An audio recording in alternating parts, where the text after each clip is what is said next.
Hi friends, welcome to star publication. ఈరోజు day 24న జరిగిన exam paper explanation మనం ఇప్పుడు చూద్దాము.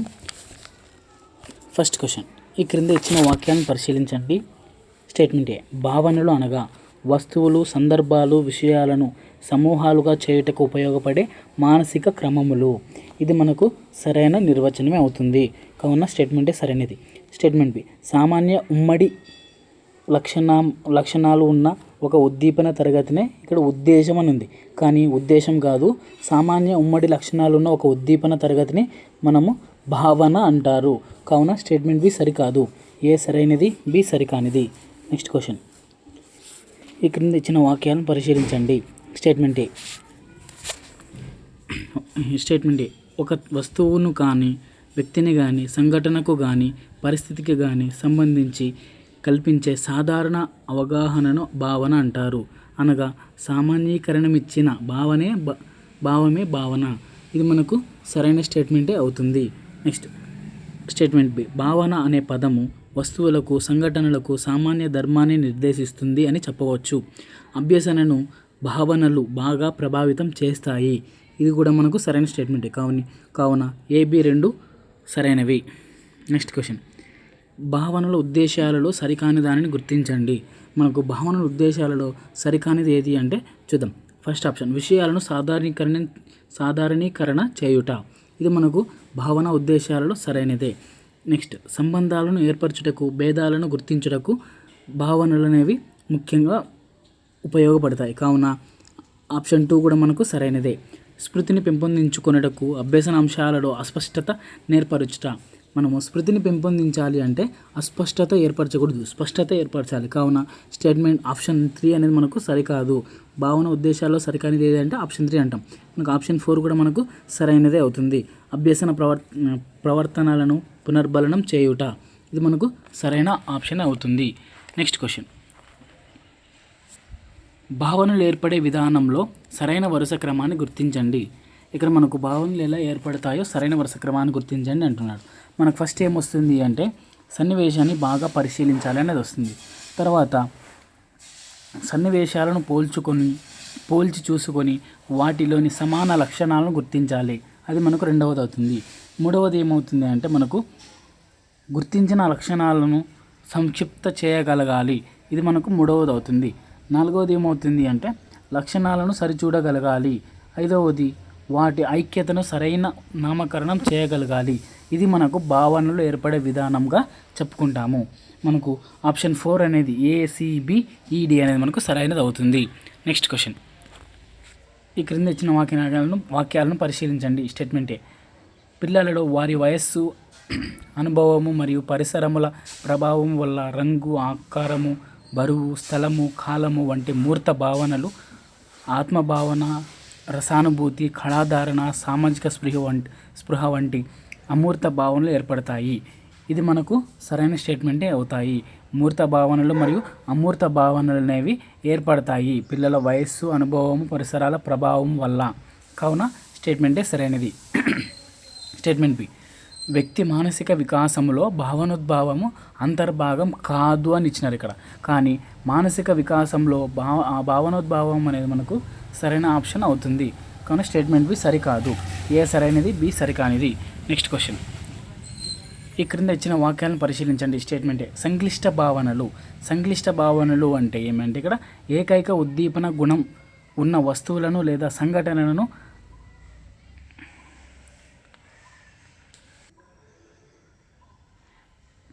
సరళ భావనలు అన్నాడు. కానీ ఇక్కడ సంక్లిష్ట భావనలు, ఇక్కడ సరళ భావనలు ఇచ్చినాడు. కావున మనకు స్టేట్మెంటే సరికాదు. సరళ భావనలు ఒకేసారి ఒకటి కంటే ఎక్కువ ఉద్దీపన గుణాలున్న వాటిని సంక్లిష్ట భావనలు అంటారు అని అన్నాడు. ఇది కూడా మనకు సరికాని స్టేట్మెంట్గానే గుర్తించాలి. అంటే పైనది కింద, కిందది పైన ఉండాలి. కావున ఈ స్టేట్మెంట్ ఏ అనేది మనకు సరికాదు. స్టేట్మెంట్ ఏ మరియు బి రెండు సరికావు. కాబట్టి ఆప్షన్ 4 అనేది మనకు సరైన ఆప్షన్గా గుర్తించాలి. నెక్స్ట్ క్వశ్చన్, ఈ క్రింద ఇచ్చిన వాక్యాలను పరిశీలించండి. స్టేట్మెంటే, క్రికెట్ ఆటలో బ్యాట్స్మెన్ బంతిని వదిలివేయవచ్చు, పరుగులు తీయవచ్చు లేదా సిక్సర్ కొట్టవచ్చు. ఇది మనకు సంయోజక భావనగా ఇచ్చినారు. కానీ మనకు ఇది ఏమవుతుంది వియోజక భావన అవుతుంది. వియోజక భావన అవుతుంది అంటే జరిగే అవకాశాలు చాలా ఉండవచ్చు. అదైనా జరగవచ్చు, ఇదైనా జరగవచ్చు అని అలా అర్థంతో ఉన్న వాటిని మనం వియోజక భావన అంటాము. కావున స్టేట్మెంటే సరైనది. ఒక ప్లే కార్డును తీసుకున్నట్లయితే అందులో ఆకారము, రంగు, సంఖ్య అన్నీ సంయుక్తంగా కనిపిస్తాయి. ఇలా అన్నీ సంయుక్తంగా కనిపించే భావనని ఏమంటారు మనకు సంయోజక భావన అంటారు. కానీ ఇక్కడ వియోజక భావన అని ఉంది, సంయోజక భావన అని ఉండాలి. కావున స్టేట్మెంట్ బి అనేది సరికాదు, స్టేట్మెంట్ ఏ కూడా సరికాదు. కావున ఏబి రెండు సరికానివి. నెక్స్ట్ క్వశ్చన్, ఈ క్రింద ఇచ్చిన జతలలో సరికాని జతను గుర్తించండి. ఆప్షన్ 1 సంబంధిత భావనలు. ఇవి రెండు గుణాల మధ్య సంబంధాన్ని ఏర్పరుస్తాయి. ఈ భావనలు సంసర్గ గుణాన్ని కలిగి ఉంటాయి. ఇది మనకు సరైన జతనే అవుతుంది. సంబంధిత భావన యొక్క డెఫినేషన్ సరైనది అవుతుంది. స్టేట్మెంట్ ఆప్షన్ 2 రెండు చతురస్రాలు మరియు 4 త్రిభుజాలు అనేవి సంఖ్యలో కానీ ఆకారంలో కానీ వేరువేరు అనే భావాన్ని కలిగిస్తాయి. ఇలా వేరువేరు అనే భావాన్ని కలిగించే దానిని మనం వియోజక భావన అంటాము. కావున స్టేట్మెంట్ ఆప్షన్ 2 కూడా మనకు సరైనదే. ఆప్షన్ 3 రెండు దీర్ఘ చతురస్రములు అన్నప్పుడు ఇందులో సంఖ్యా భావన, ఆకార భావన సంయుక్తంగా అనిపిస్తాయి. దీనిని సంయుక్తంగా అనిపిస్తాయి అన్న అర్థంలో వచ్చినప్పుడు సంయోజక భావనలు అవుతాయి. ఆప్షన్ 3 కూడా మనకు సరైన జతనే అవుతుంది. కాబట్టి పైవన్నీ సరైన జతలే. నెక్స్ట్ క్వశ్చన్, స్టేట్మెంట్ ఏ మూర్త భావనలు. చెట్లు, జంతువులు, పక్షులు, పర్వతాలు, మనుషులు, వస్తువులు, దేశభక్తి. ఇక్కడ దేశభక్తి అనేది మనకు మూర్త భావన కాదు. దేశభక్తి అనేది మనకు కంటికి కనిపించేది కాదు. కాబట్టి ఆ స్టేట్మెంటే సరికాదు. స్టేట్మెంట్ బి అమూర్త భావనలు. న్యాయం, నమ్మకం, ఆత్మగౌరవం, ప్రజాస్వామ్యం, లౌకికవాదం. ఇచ్చినవన్నీ కూడా మనకు కంటికి కనిపించనివి. కాబట్టి స్టేట్మెంట్ బి అనేది సరైనది. ఏ సరికానిది, బి సరైనది. ఆప్షన్ 2 అనేది మనకు సరైనది అవుతుంది. నెక్స్ట్ క్వశ్చన్, ఈ క్రింద ఇచ్చిన వాక్యాలలో సరైన వాక్యం కానిది గుర్తించండి. సరైన వాక్యం కానిది ఏది అంటే మనకు చూద్దాం. ఆప్షన్ 1 3 సంవత్సరాల వయసులోపే పిల్లలలో ఆకార భావన ఏర్పడుతుంది. ఈ ఆకార భావన పిల్లల్లో ఎప్పుడు ఏర్పడుతుందంటే 3 సంవత్సరాల్లోనే ఏర్పడుతుంది. కావున ఆప్షన్ 1 సరైనది. ఆప్షన్ 2 3 సంవత్సరాల నుంచి 5 సంవత్సరాల మధ్య పిల్లలు ఎరుపు, నలుపు, తెలుపు వంటి ప్రాథమిక రంగులు గుర్తించగలరు. ఇది కూడా మనకు సరైన ఆప్షనే అవుతుంది. ఎందుకంటే మనకు ఈ ప్రాథమిక రంగులు అనేవి ఎప్పుడు గుర్తిస్తారంటే 3 సంవత్సరాల నుంచి 5 సంవత్సరాల మధ్య ఉన్న పిల్లలు మాత్రమే గుర్తిస్తారు. నెక్స్ట్ ధనానికి సంబంధించిన భావన 10 సంవత్సరాల వయసు వచ్చేసరికి గుర్తిస్తారు, ఏర్పడుతుంది అన్నారు. కానీ ధనానికి సంబంధించిన భావన అనేది 8 సంవత్సరాల్లో వచ్చేసరికే ధనానికి సంబంధించిన భావన ఏర్పడుతుంది. కావున ఆప్షన్ 3 సరికాదు. ఆప్షన్ 4 5 సంవత్సరాల వయసు నుంచి మొదట ఇతరుల నుంచి అనుకరణ ద్వారా తర్వాత స్వయంగా అందము అనే భావన ప్రదర్శిస్తారు. ఇది కూడా మనకు సరైనది అవుతుంది. Next question, match the following, match the direct sentence with correct indirect transformation అని అన్నారు. స్టేట్మెంట్ ఏముంది ఇక్కడ? ఈ సెడ్ ఐ ఆమ్ రీడింగ్. ఇక్కడ యామ్ రీడింగ్ అనేది ఉంది అంటే ప్రెజెంట్ కంటిన్యూస్ ఉంది. ప్రెజెంట్ కంటిన్యూస్ అంటే పాస్ట్ కంటిన్యూస్లో రాయాలి. పాస్ట్ కంటిన్యూస్లో రాయాలి అంటే మనకు ఆప్షన్ 2 ఈ said that he was reading. Yam reading అనేది ప్రెజెంట్ కంటిన్యూస్ అయితే వాజ్ రీడింగ్ అనేది పాస్ట్ కంటిన్యూస్ అవుతుంది. కాబట్టి option 2. B he said I was reading. ఆ వాజ్ రీడింగ్ అనేది మనకు పాస్ట్ కంటిన్యూస్ అయితే మనం దేంట్లోకి మార్చాలి అని దేంట్లోకి మార్చాలి అని రూల్ ఉంది అంటే మనకు పాస్ట్ పర్ఫెక్ట్లోకి మార్చాలి. Had been reading. He said that he had been reading అనేది మనకు సరైనది అవుతుంది. Next I have finished the work. He said I have finished the work. Have finished అనేది మనకు ప్రెజెంట్ పర్ఫెక్ట్ అయితే మనకేం వాడాలి? పాస్ట్ పర్ఫెక్ట్ వాడాలి. కావున ఆప్షన్ 1 అనేది మనకు సరైనది అవుతుంది. Next he said I had finished the work అంటే he said that had finished the work అంటే మనకు పాస్ట్ పర్ఫెక్ట్ ఉంటే పాస్ట్ పర్ఫెక్ట్లోనే రాయాలి అనేది మనకు సరైనది అవుతుంది. అప్పుడు option 1 A2 B3 C1 D4 option 1 సరైనది అవుతుంది. Next question, identify the incorrect matching pair. ఇది మనకు ఇన్కరెక్ట్ పేర్ మ్యాచింగ్ ఏది అంటే ఇక్కడ టుడే దట్ డే ఎప్పుడు ఉపయోగిస్తామంటే మనకు డైరెక్ట్ స్పీచ్లో టుడే వస్తే ఇండైరెక్ట్ స్పీచ్లో దట్ డే అని ఉపయోగిస్తాము. ఇది మనకు కరెక్ట్ పేరే. ఎస్టర్డే ఉంటే ద ప్రీవియస్ డే అని ఇండైరెక్ట్ స్పీచ్లో ఉపయోగిస్తాము. ఇది కూడా మనకు సరైనదే. డైరెక్ట్ స్పీచ్లో మనకు టుమారో ఉంటే ద నెక్స్ట్ డే అనేది మనకు ఉపయోగిస్తాము. ఆప్షన్ 3 కూడా సరైనదే. నవ్వు ఉంటే దట్ డే కాదు దెన్ అని ఉపయోగిస్తాము. కావున ఆప్షన్ 4 మనకు ఇన్కరెక్ట్ పేరుగా గుర్తించాలి. Next question, match the sentence with the correct reporting verb. Please help me అంటే అది మనకి దేన్ని తెలియజేస్తుంది? మనకు రిక్వెస్ట్ని తెలియజేస్తుంది. వర్క్ హార్డ్ అనేది మనకు అడ్వైజ్ని తెలియజేస్తుంది. గెట్ అవుట్ అనేది ఆర్డర్ని తెలియజేస్తుంది. డోంట్ వేస్ట్ టైం అడ్వైజ్ని తెలియజేస్తుంది. కావున మనం ఏదైతే తెలియజేస్తుందో దాన్ని బట్టి మనం ఇండైరెక్ట్ స్పీచ్లో రిపోర్టింగ్ వర్బ్ని రాస్తాము. Next question, match the complex reporting structures. ఇప్పుడు people say he is rich, మనం ఏం వాడతాము అంటే people say he is rich, దేనికి he said to be rich అనేది మనం వాడతాము. కావున ఆప్షన్ 3 సరైనది. ఏకి తర్వాత B, people believed he was honest. Was honest అని మనం దేనికి వాడతాము అంటే he was believed to be honest అనేది మనకు B1 అవుతుంది. తర్వాత people expect him to win, మనం he is expected to win అనేది మనకు సరైనది అవుతుంది. తర్వాత people reported to he escape, he was reported to have escaped అనేది మనకు సరైనది అవుతుంది. Option 14కి A3 B1 C2 D4 అనేది మనకు సరైనది అవుతుంది. Next question, statement A, present continuous changes into past continuous in indirect speech. Statement A సరైనదే. ఎందుకంటే ఇండైరెక్ట్ స్పీచ్లో మనము ప్రెజెంట్ కంటిన్యూస్ టెన్స్లో ఉన్న దానిని పాస్ట్ కంటిన్యూస్ టెన్స్లోకి మార్చుకుంటాము. Statement B, past continuous changes into past perfect continuous in indirect speech. ఇది కూడా మనకు సరైనదే. కావున both A and B are correct. Next, identify the correct sentence. Rama said to you are late. Rama said Sita you are late. ఇక్కడ మనకు said to ఉంటే ఏం వాడాలి అంటే టోల్డ్ అనేది వాడాలి. కావున 2 కానీ 3 కానీ అవుతుంది. Rama told Sita that he was late. Option 2 అనేది మనకు సరైనది అవుతుంది. Next question, he said I can swim. Can ఉంటే మనం ఇండైరెక్ట్ స్పీచ్లో ఏం వాడాలి అంటే కుడ్ వాడాలి. కాబట్టి సెడ్ ఉంటే సెడ్ దట్ వాడతాం. He said that he could swim అనేది మనకు సరైన ఆప్షన్ అవుతుంది. Next question,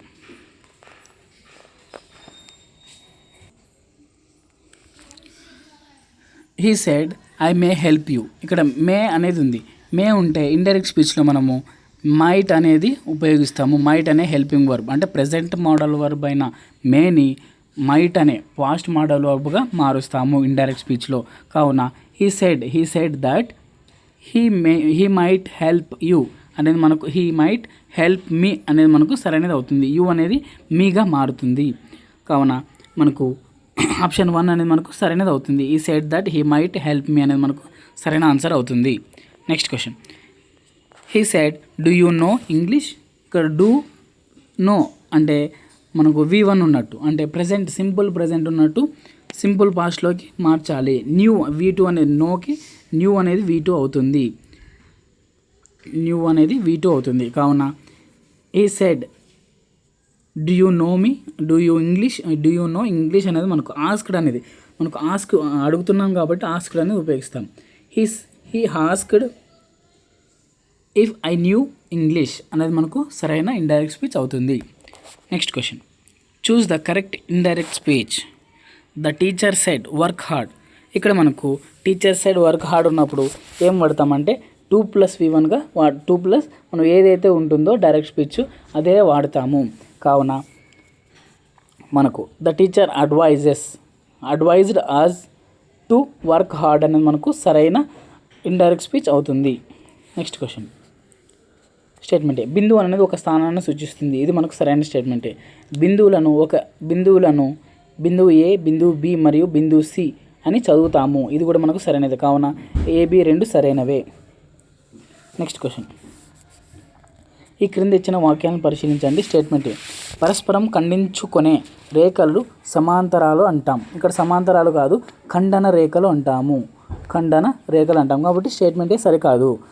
statement B. రెండు రేఖలు ఏ మరియు బిలు సమాంతరంగా ఉంటే ఏ ప్యారలల్ బి అని రాస్తాము. ఇది మనకు సరైనది. అంటే ఏ సరికానిది, బి సరైనది. Next question.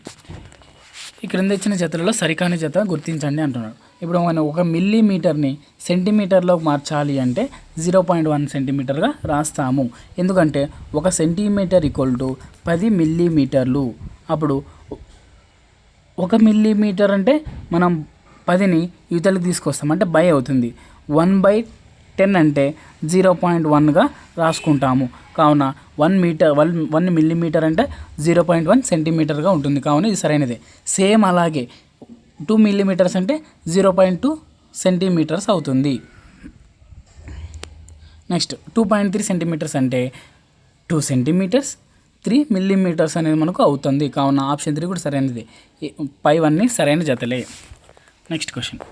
ఈ క్రింద ఇచ్చిన వాక్యాల్లో సరైన వాక్యం కానిది గుర్తించండి. ఏం సరైన వాక్యం కానిది అంటే చూద్దాం. ఆప్షన్ 1. ఉత్తరం నుండి దక్షిణానికి తిరుగుటకు 2 లంబ కోణాలు ఉంటాయి. దీనినే సరళ కోణం అంటారు.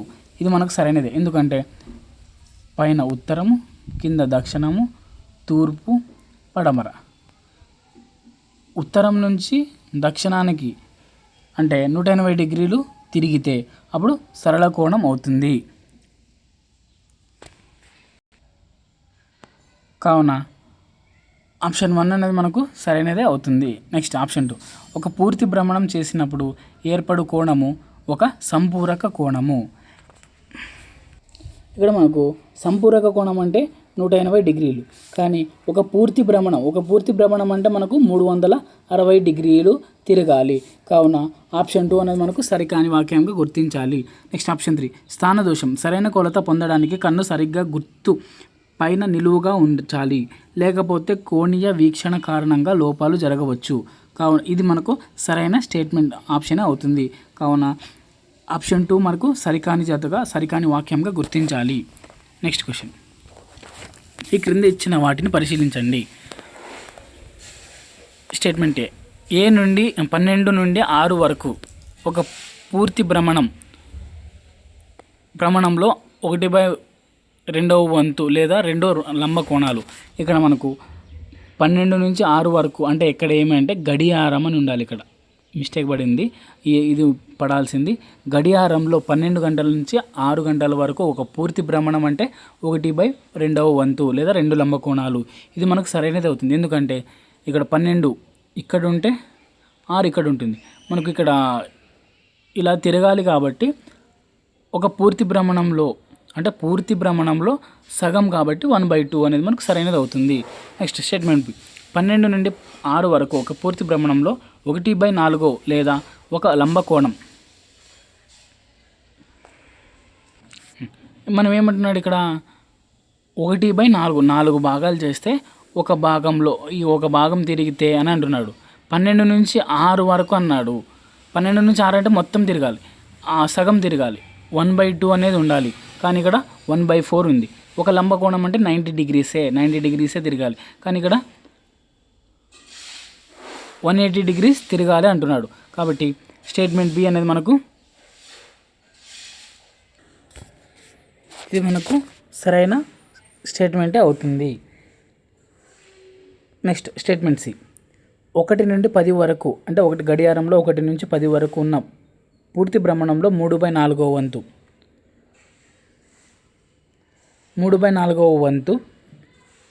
2 లంబ కోణాలు అవుతాయి. అంటే మనకు 4 భాగాలు చేస్తే 3/4 వంతు తిరిగితే 1 గంట నుంచి 10 గంటల వరకు ఎంత అవుతుంది అంటే 3/4. అంటే ఇక్కడ 2 లంబ కోణాలు కాదు, 3 లంబ కోణాలు అవుతాయి. 3 90 డిగ్రీస్ అవుతాయి. కాబట్టి ఇక్కడ 2 లంబ కోణాలు వచ్చినాయి కాబట్టి స్టేట్మెంట్స్ సరికాదు. ఏబి సరైనది. Next question. ఈ క్రింద ఇచ్చిన దిశ వైపు మీ ముఖం ఉన్న మీరు భ్రమణంలో ఎంత భాగం తిరిగినట్లు. స్టేట్మెంటే. తూర్పు నుంచి సవ్య దిశలో ఉత్తరం ముఖం తిరిగినప్పుడు మనకు ఉత్తరము దక్షిణము, తూర్పు, పడమర. చూద్దాం. తూర్పు నుండి సవ్య దిశలో ఉత్తర ముఖంను తిరిగినప్పుడు, తూర్పు నుంచి సవ్య దిశలో అంటే గడియారం తిరిగే దిశలో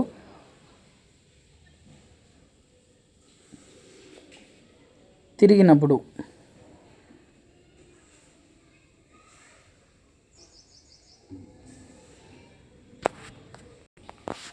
ఇక్కడ 1/2 ఉంది, కానీ మనం ఎన్ని అంటే 3/4 అనేది ఉండాలి.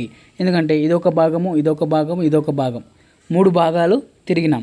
ఎన్ని భాగాలు ఉన్నాయి మొత్తం అంటే 4 భాగాలు. కాబట్టి 3/4 అనేది మనకు స్టేట్మెంట్ ఏలో ఉండాలి. కాబట్టి ఆ స్టేట్మెంట్ ఏ సరికాదు. స్టేట్మెంట్ బి చూద్దాం. దక్షిణం నుండి సవ్య దిశలో తూర్పు ముఖంగా తిరిగినప్పుడు, దక్షిణం నుండి సవ్య దిశలో అంటే గడియారం తిరిగే దిశలో తూర్పు ముఖం ఉన్నప్పుడు ఎంత అవుతుందంటే 3/4. ఇది మనకు సరైన స్టేట్మెంటే అవుతుంది. స్టేట్మెంట్ సి చూద్దాం. పడమర నుండి సవ్య దిశలో తూర్పు ముఖం, పడమర నుంచి తూర్పునకు ఎంత అవుతుంది? 1/3 ఇచ్చినాడు, కానీ ఇక్కడ మనకు 1/2, ఎందుకంటే ఇదొక భాగము, ఇదొక భాగం, కావున 1/2 సగం కాబట్టి. ఓకేనా? కావున స్టేట్మెంట్ సి సరికానిది. ఏ మరియు సి సరికావు, ఏ మరియు సి సరికావు. ఆప్షన్స్లో మనకు మిస్టేక్ పడింది, సారీ. Next question. సరళ కోణం. సరళ కోణం. సరళ కోణం అంటే మనకు ఏమొస్తుంది అంటే పరిభ్రమణంలో సగము, ఎందుకంటే 180 డిగ్రీస్ కాబట్టి. నెక్స్ట్ లంబకోణం అంటే మనకు ఏమొస్తుంది అంటే పరిభ్రమణంలో 4వ వంతు వస్తుంది. తర్వాత అల్పకోణం అంటే 4వ వంతు పరిభ్రమణం కన్నా తక్కువ, అంటే 90 డిగ్రీల కంటే తక్కువ. అధిక కోణం అంటే సగం పరిభ్రమణం కన్నా ఎక్కువ. నెక్స్ట్ పరావర్తన కోణం. పరావర్తన కోణం అంటే మనకేది వస్తుంది అంటే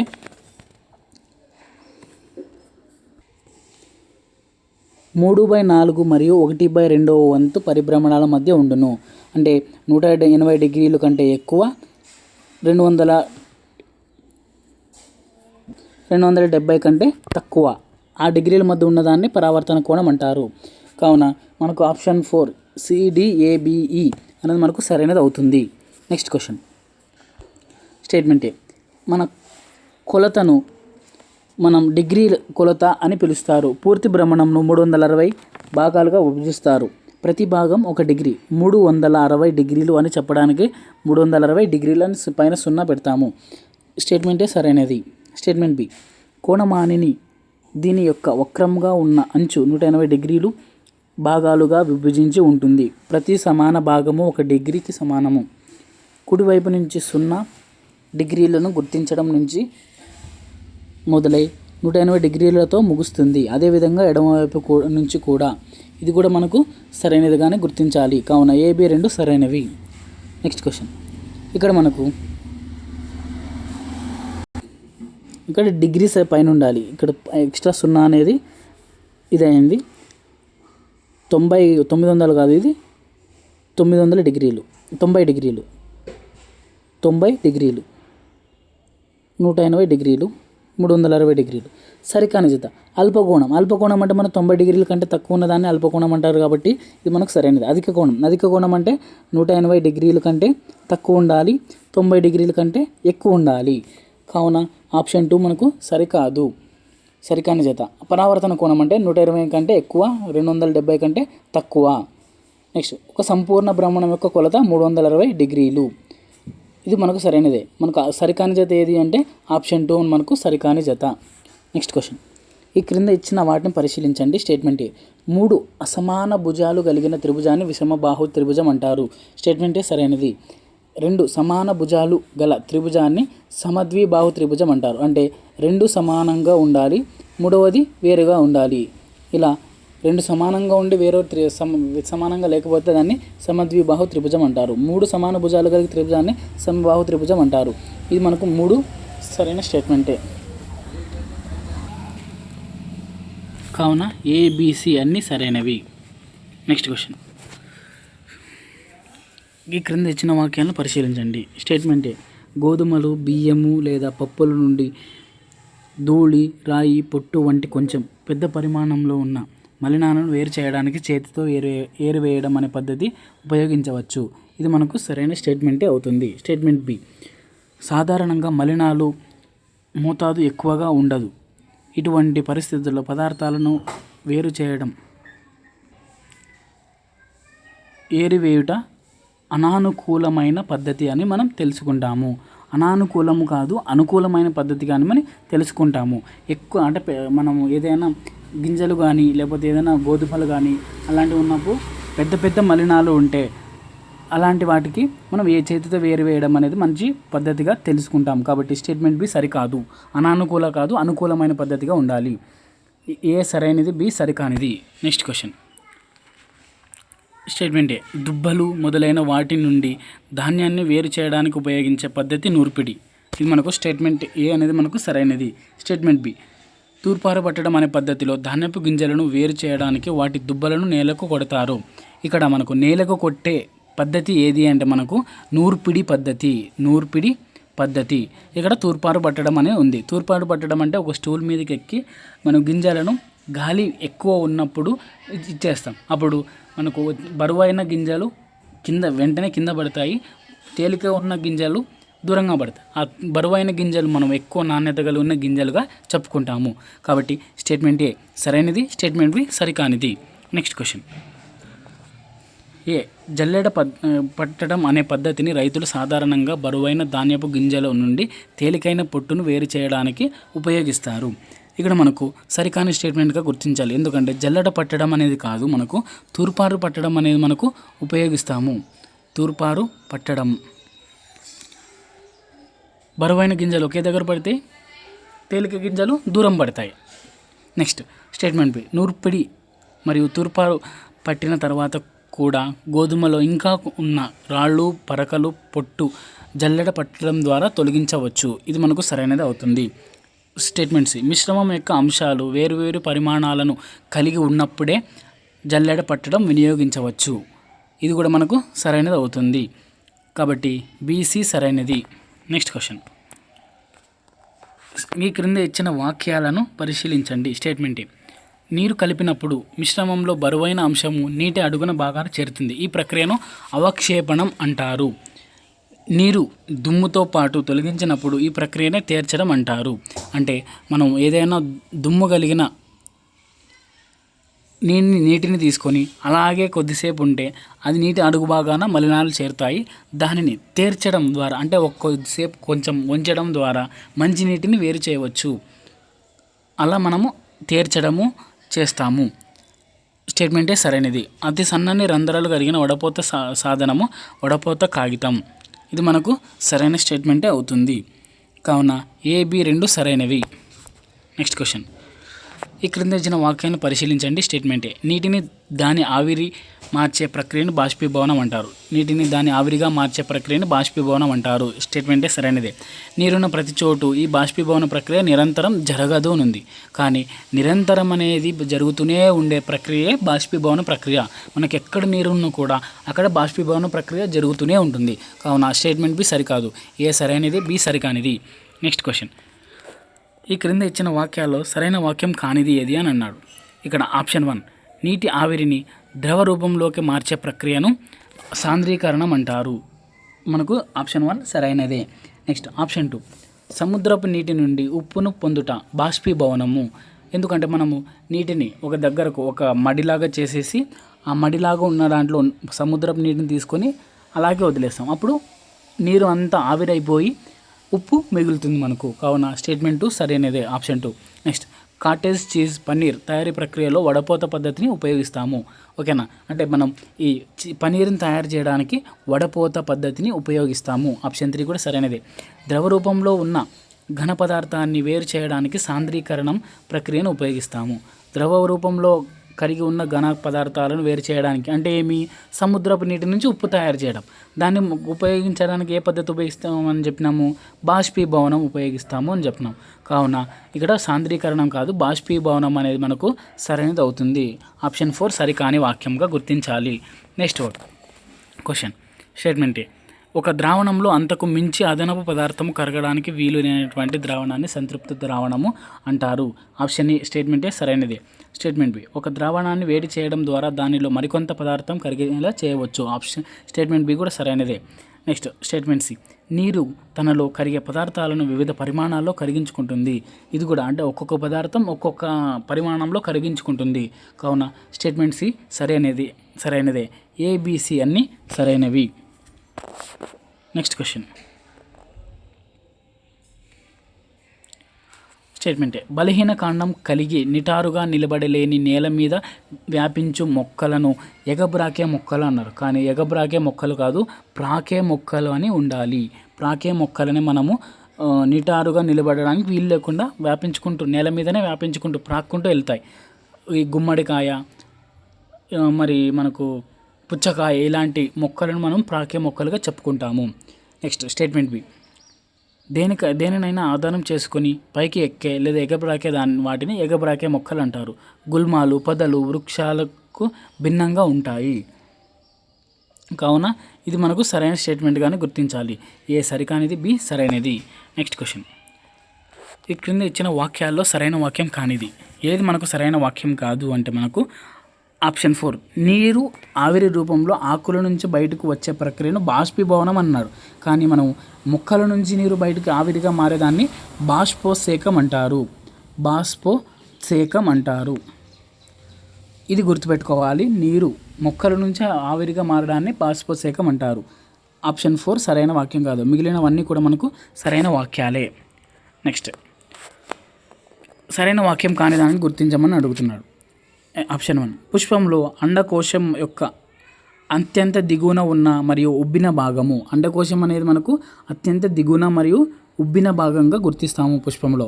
కావున ఆప్షన్ 1 సరైనదే.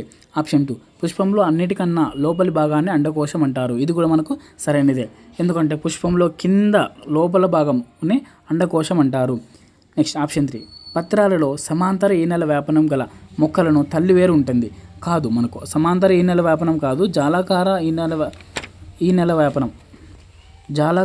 వ్యాపనంలో తల్లివేరు వ్యవస్థ ఉంటుంది.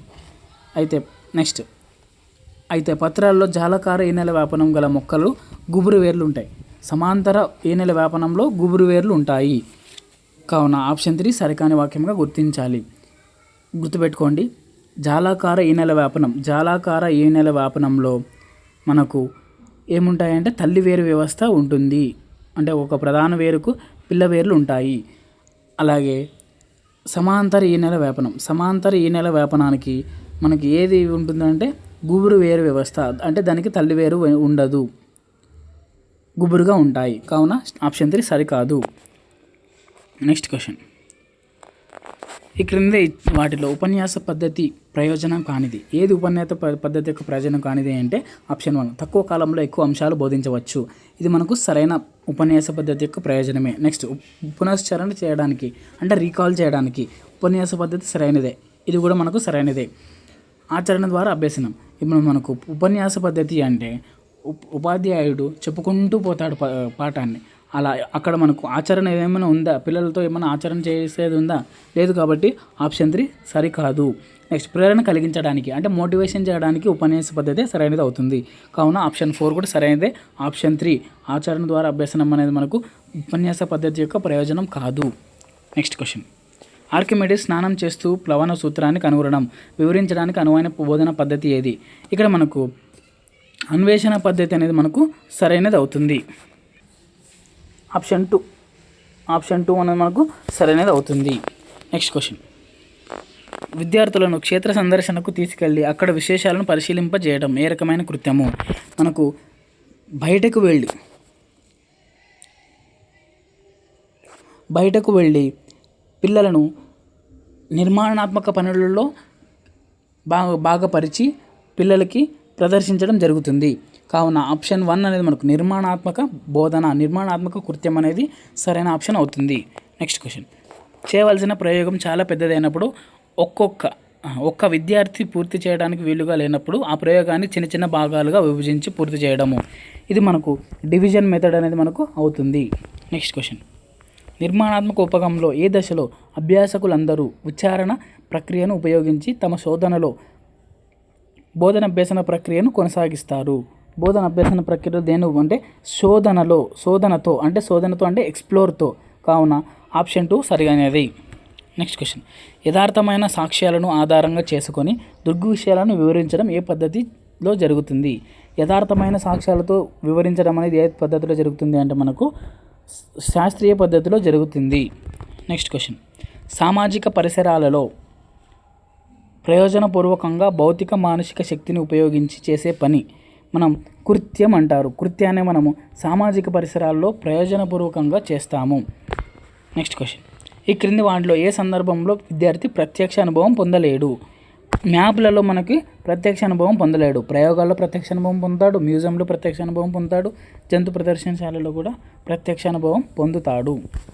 నెక్స్ట్ క్వశ్చన్, కంటికి కనిపించకుండా ఆలోచన ఫలితంగా ఏర్పడే భావనలు ఏవి అంటే మనకు అమూర్త భావనలు. ఎందుకంటే మనకు కంటికి కనిపించకుండా 2 అనే సంఖ్య కంటికి కనిపించదు, కానీ మనం కంటికి కనిపించకుండా ఆలోచన ఫలితంగా ఏర్పడే భావనలే అమూర్త భావనలుగా చెప్పుకుంటాము. నెక్స్ట్ క్వశ్చన్, మీరు చెప్పే పద్ధతిలో నేను నేర్చుకోకపోతే నేను నేర్చుకునే పద్ధతిలో మీరు చెప్పవచ్చు కదా అని విద్యార్థి దృష్టితో అభిప్రాయపడిన వారు ఎవరు అంటే SSA సర్వశిక్ష అభియాన్ వారు ఈ నిర్వచనాన్ని మనకు ఇచ్చారు.